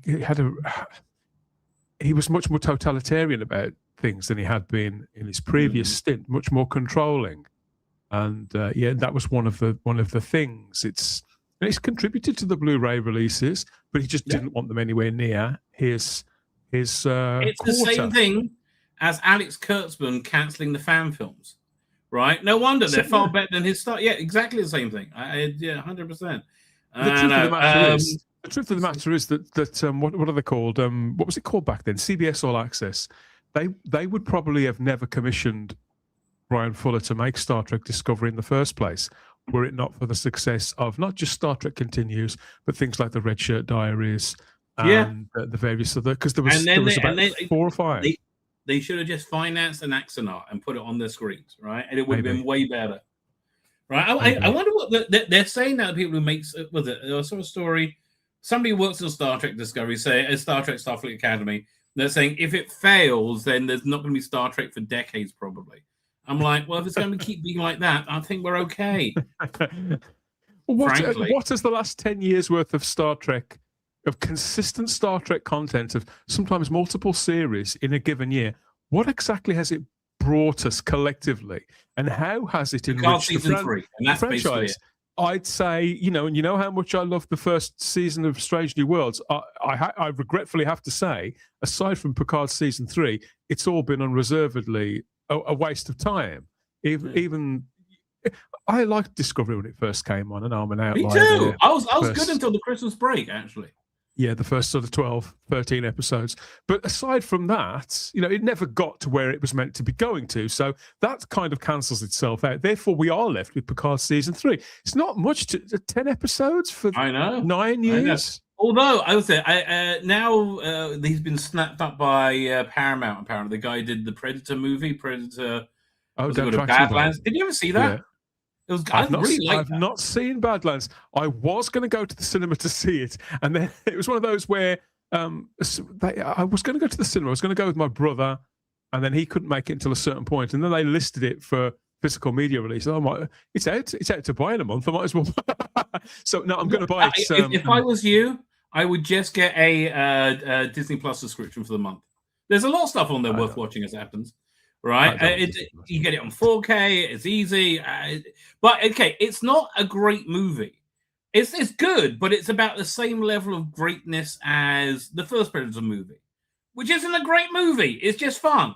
People lift up the Predator, the first Predator movie. People lift up these films to an unreasonably high standard.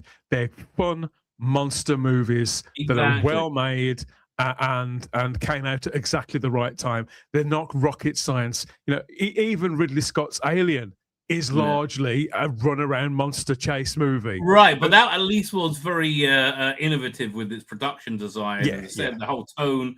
Nobody's seen that. But there's a whole bunch of movies that came out at the same time. That, Terminator, and Predator. Predator is clearly the least of them, right? Clearly. And I say, you know what else is going on Disney Plus? They got all the Planet of the Apes movies. And that last one was great. Do you see it? Kingdom of Planet of the Apes? Okay. Funny enough, I've just bought that. I've bought Prey, the Predator movie. Great. Prey, that's fantastic. I bought Kingdom of the Planet of the Apes last weekend. Okay, you've got some good viewing there. You got some, they're both excellent. I really like Prey. It's not woke at all.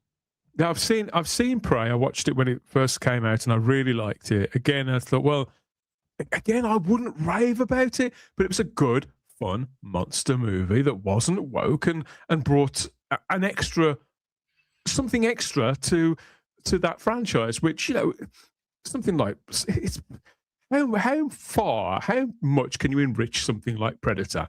It's a really simple premise. Exactly. Look, they covered up Arnold Schwarzenegger's Austrian accent by calling him Dutch.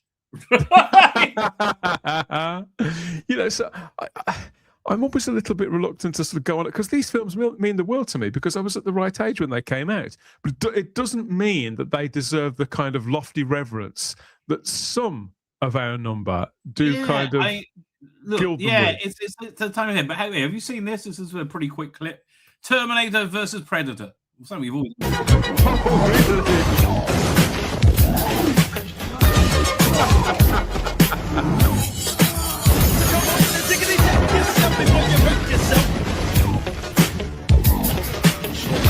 AI is off the charts now. I mean, it really is. The sedent stuff. It's crazy. Amazing. Did you see the Dinobots one? I showed that earlier. And they played it was exactly the right rap track to go with it. I used to love hip hop around that time, the mid-80s. Here, check this out. This looks like, Michael Penny did it. Oh, yes. So this is the Transformers movie I always wanted. Yes. Wow. And then they all start transforming in a second. Oh, yes. Why would anybody make special effects not like this? It's a mystery to me. It costs nothing, and it looks fantastic. Yeah, let's see one of them.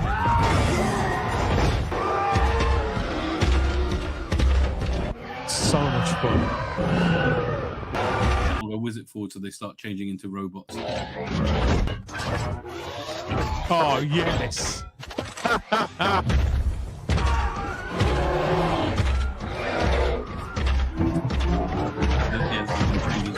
Big Transformers fan, but predominantly a G1 fan. Yes. Yeah. Well, what's it? They all transform, and they come together.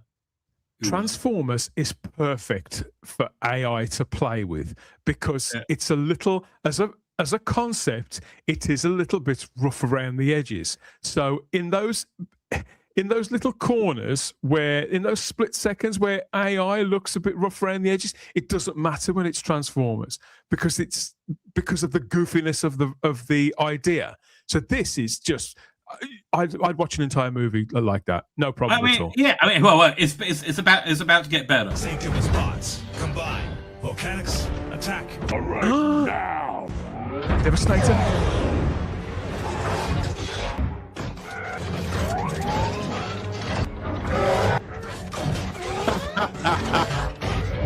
Yes.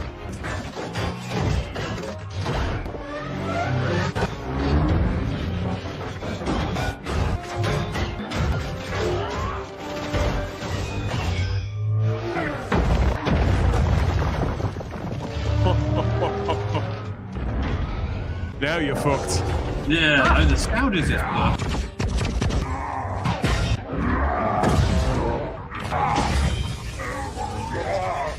Have some of that.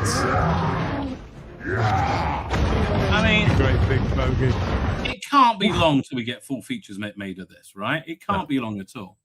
Something else I was going to show you. What was that? 18 months ago, you'd have got like 5 seconds, and it wouldn't have been as good quality as that. So we're heading there very, very quickly. Yeah, I mean, like it's genuinely incredible. I was just going to show you something. I can't remember what it was. Justice League, no. Dinobots, I can't remember. Terminator Predator, I don't know. All this much better than Starfleet Academy. Oh God, I can't stand it. 1, 2, 3, 4 episodes left, pal. Oh fuck me! Are they having a double one for the season finale? He says, hopefully. I can't imagine they'll let us off that lightly. I mean, honestly, if civilization crumbles completely, and everything falls before the second season comes out, I'll be like, there's good things as well. You win some, you lose. I know. What's happening on your show tonight? What's happening on my show tonight? Well, the show that I'd originally got planned has had to be postponed till next week, in favour of this. Because we like to give people what they want. We like to talk about the things that you're talking about. So join us for 7:30. So it's just an hour's time. God, I'm really struggling with bringing it forward by half an hour. That half an hour makes all the difference. But yeah, we're going to be there anyway, talking all things Blu-ray 4K with Paul McGann's Doctor. I have to say, I was a bit disappointed with the extras on the disc. Right, there didn't seem much going on there. So everything I've basically seen before. You might not be if you watch Type 40 Live later on. I've been doing there's a lot more of stuff digging. than they're saying? Oh, there's more. Ooh, okay There's then. more. There's more. I mean, I'd love to see Paul McGann and Sylvester McCoy behind the sofa. I think that Paul McGann, Sylvester McCoy, and Eric Roberts. That'll be crazy. I love Eric Roberts. He's so normal and so crazy at the same time. Right? It's I imagine if they got Eric Roberts doing behind the sofa, he would be still be wearing shades, and he'd also be smoking a massive fatty Bumbati, and probably in a dressing gown with his slippers. Yes, and I think it'll be just compelling viewing, quite frankly. Eric Roberts is just a fascinating guy. He really genuinely is. Plenty so your whole action. show's about this? I covered it for like 10 minutes. No, it isn't the whole show, but it's predominantly about this. The excitement is at fever pitch online about this, and the more I dug, the more I found. And so this will be very comprehensive and fun coverage later on. And of course, we'll be taking the piss out of a few more people as well. So come catch up with us from 7:30 p.m. Type 40 Live. The Big Who? Yes. Yeah. Okay. I'm sure it's in the chat. This is a story that I was going to cover. You might be covering it, might not. I know you don't like the website it comes from. Okay. How? We have to remove that. how do I remove ad? Right, BBC in panic mode. Complete Doctor Who reboot incoming. I don't see it as. I mean, it really seems to be the only viable way forward, frankly.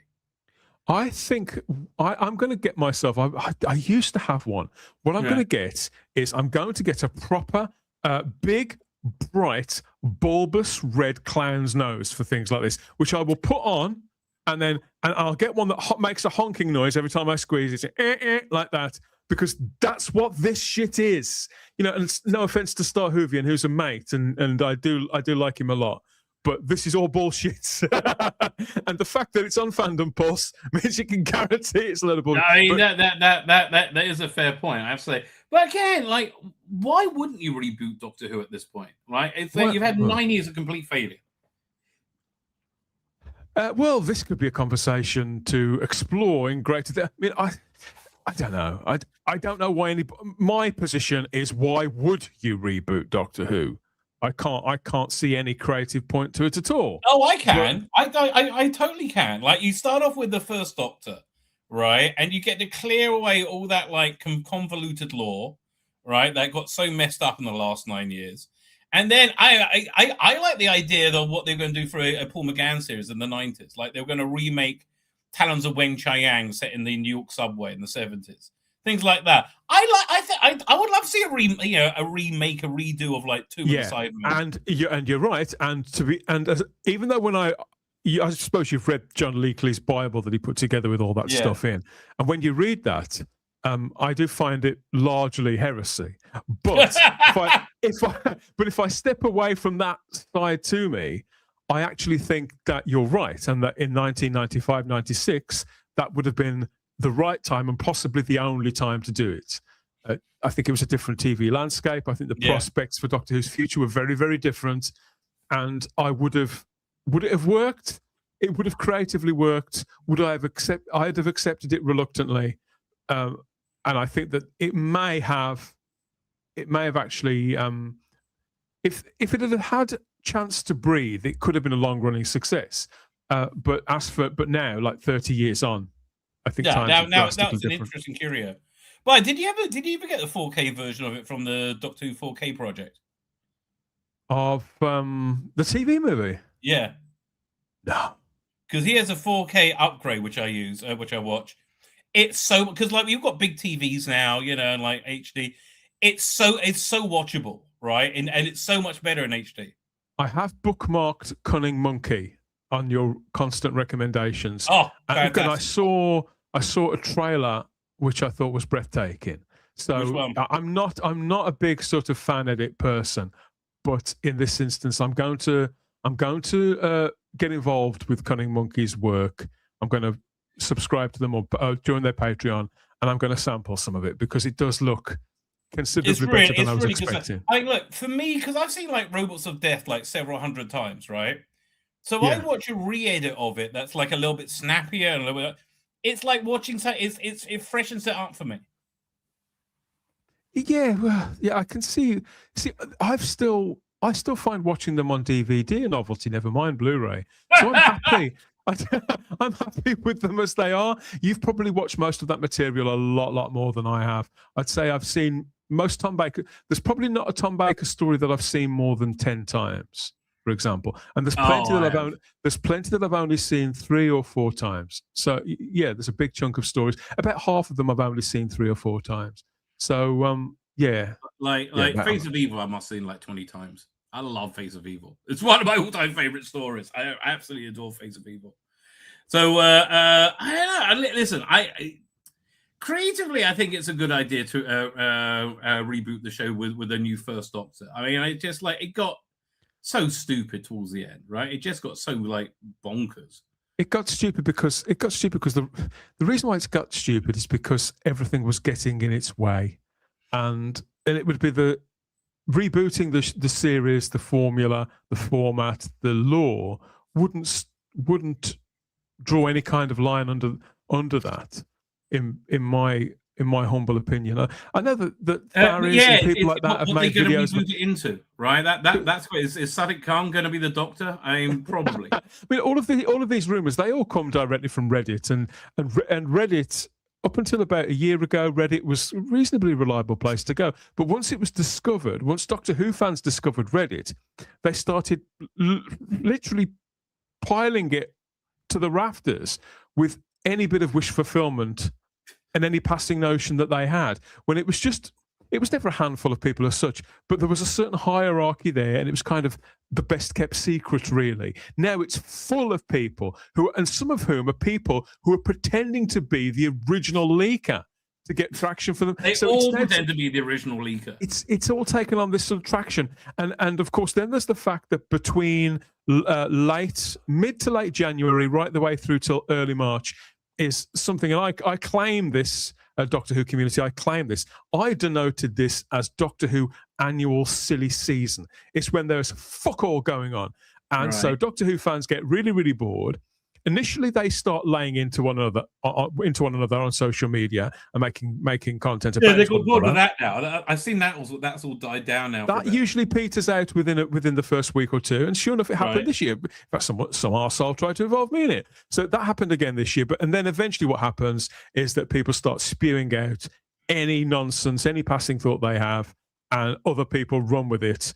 Just because there's nothing else to talk about. And that's all this is. It's just Doctor Who Silly Season XL, because we're in a place that we haven't been in quite a while, where there's going to be next to nothing officially going on for most of the year. Do you think they're going to be filming another season this year after the special? No. Wow. So it's going to be, 2028 before we see Doctor again at the earliest? Maybe. Wow. Okay. I mean, again, it depends what they do with it. I mean, I don't know. Like Pete Matigue, he's a very confusing person, right? You don't know which way he's going to go, right? Is he going to do, Lucky Day, or is he actually going to do something good? I don't know. Thing is, he's well inside the cathedral now, and I think that he's been got to by the culture there. That it's not that they say, it's okay to tell stories about this, but I think he's fallen into the trap of believing that the majority of the Doctor Who audience, not even the fan base, the audience is made up of the kind of people who he would meet at Gallifrey 1. People with rainbow-coloured hair. How often you have to be proved wrong, right? How often do you have to show that's bollocks? There is no new audience out there, right? How often do you have to be proved wrong before you go, oh yeah, maybe we should just make Doctor Who again?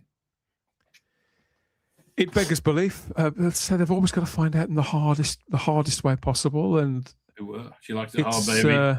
I saw this front cover. This is a brand new book. Yeah. So it's a prequel. I was poo-pooed it. Then I read the synopsis, and it actually sounds quite good. Right? It's set like just before it's about a year before the accident or something like that on Red Dwarf, and they're on Titan, and everyone's going for like their to shore leave, and Lister's got a plan to buy a cat so he can get put in suspended animation, and Rimmer's looking for learning drugs, and then they meet future versions of themselves. I think Crichton and the cat are in it and things like that.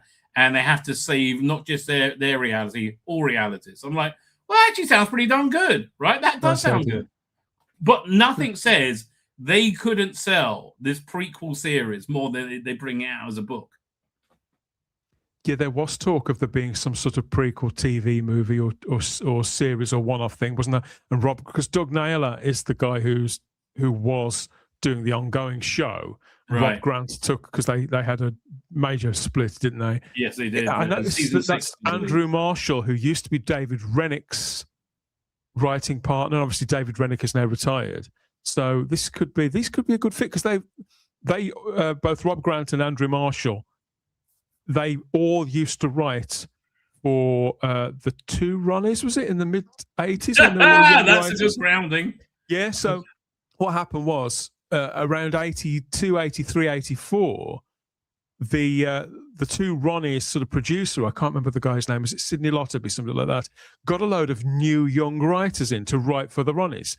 Right. And it was David Rennick who created One Foot in the Grave, Andrew Marshall, all that crop of people who all went on to make things like Hot Metal, 2.4 Children, and all those sort of big sitcoms of the 90s. And so they're all sort of collective. I suppose you could say it's kind of, in Doctor Who terms, it's kind of like the Fitzroy Tavern mob now. So they've known each other forever. Yeah, they've known each other forever, and they all move in the same circles. But I think this sounds good. I think this sounds nice. It actually sounds. But I was very like poo-pooing it at first. I'm like, right, they should really do it as a book on tape. I mean, that's. Or they should do it as like a full cast audio. I'd listen to a talking book of this. Ideally, if it was read by Chris Barry or Chris Barry. The voices. Right. By the way, so we're talking about AI before. I remember what I was going to show you.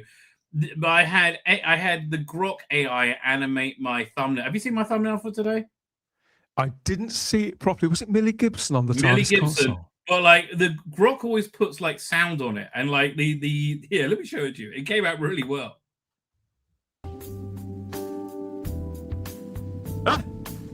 Blimey, those are some jumper bunnies she's got there. I know. You get a place to keep your pencil. Right? But I love the sleazy music they put on there. Yeah. Like being at a peep show. So I've heard. I'm not just peeping, baby. I'm not just peeping, let me tell you.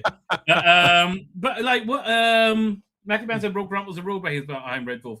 Honestly, I like the recent stuff they've done, right? I thought the first couple of Dugnaily years were a bit like he didn't know what he was doing. It was confused. They had too many episodes. Weirdly, if you got the Blu-rays, right? I think even the DVDs, the original cut for the final episode before it went on hiatus, like 10, 15 years, was totally different from the one they aired, and so much better. It's weird why they went with that one. Costly mistakes, I suppose, aren't they? That I guess. I think people get too when they're working on something intensively for months or sometimes years. Then they get too close to it, and then sometimes they can't see. That's exactly what happens. Yeah, that's the only explanation I've got for it. No. I saw another article about props being sold. I don't really care. Are you interested in the prop auction at all? Yeah. Well, I'm interested in that. It's the sort of thing I look at and imagine. I wouldn't want to get the TARDIS. I'd much rather get like a fake one that looks like the TARDIS. Have you got any props? Have you ever bought any props? The only prop I got is from Battlestar Galactica, which is a bottle that somebody of ambrosia, right? Which they were going to like smash on somebody's head, but it never got smashed. So I got that with the certificate of authenticity had the corners cut off, right, which I quite like. I don't want to I don't even want to remember this sonic screwdriver. What a disaster! Well, I love the fact that obviously my friend Neil Cole, he restores old props for movies and TV shows, not Doctor Who predominantly, but a lot of movie stuff too. And I'm in awe of that. Anybody who's got that kind of skill set, I'm in awe of it. But as regards sort of general props, I've never once thought, I'd buy that, or I want that, or I think, well, what would I do with it? Who would I show it to? Exactly. Again, I wouldn't mind getting like a replica Dalek or something like that. And look, I'm sorry, this does look like a sex toy, like a giant sex toy. Because I think if I had something that was incredible and I bequeathed it to my brood of children, what would they do with it? What would they do with it? And I think, well, they'd probably send it to the tip. So it'd probably get recycled. There's no point in me owning anything like that. This isn't a screen used one, screen matched. Oh, for goodness sake! I mean, again, I would buy if I could afford it. I would buy the Matt Smith bow tie if it was screen used and frame it. I thought that would be a cool thing to have. Little things that you could put up on your wall. I say these things sort of in a very sweeping way, but now and again I do see things, or I go to somebody's home, or somebody shows me a picture of something that they've got, and I think, oh no, that is cool, because they've framed it, or they've restored it, or they've done something. It's somewhere. They've added it to their domestic life in some way, whereby they see it every day, and it sort of makes them feel good. I think, oh, no, that's nice. I see the value in that. Which, it's the reason why I don't have autographs. I don't. Well, I do have some, but I never look at them. I never give them a passing thought, and I certainly would never ask anyone for an autograph. Right. I don't know why people do that. But... The coolest prop ever I think I've seen is my brother-in-law's wife's family owns Doc Brown's house that was used for the exterior in Back to the Future. Wow. And that is kind of cool when you see it. Like, wow, that's Doc Brown's house, right? It really looked. I was like, oh, it's very cool, right? Did they buy it because it was Doc Brown's house, or did they? No. They used it. They've had it for years. Yeah, I was going to say if they already owned it, then right, exactly. Wow, that is cool. Anyway, I think I'm going to head off into the sunset. You're in 40 minutes. I am. I better go and get myself sorted out. Get primed and ready to deliver. Nonsense. Between 7:30 and however long we go on this. So yeah, it's a weird one. We sort of making it up as I go along, but I've managed to grab as much as I can. So please, anybody fancies talking later on, and why wouldn't you come and join us from 7:30 on the Type 40 channel, YouTube and Rumble. And I'll see you on Saturday for Starfleet Cat. I'm not looking forward to it. The article that I stopped reading, I will finish it on Sunday. We'll go over it on Sunday. It was actually quite an interesting article. The worst endings of Doctor Whoever. I only got up to number 7, so let's you can only have so much of the good stuff, mate. You've got to treat yourself.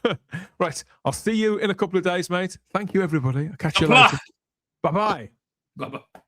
Very good. And with that, ladies and gentlemen, I am going to head off in the sunset. Well, I'm a bit peckish. Time for dinner. I think I'm going to have a bagel. Think I'm going to have a nice bagel. That's just the way I roll, baby. That's just the way I roll. Back on Sunday. Catch me on Saturday with Dan Stream. I'm going to hit the end broadcast, but I'm going to hit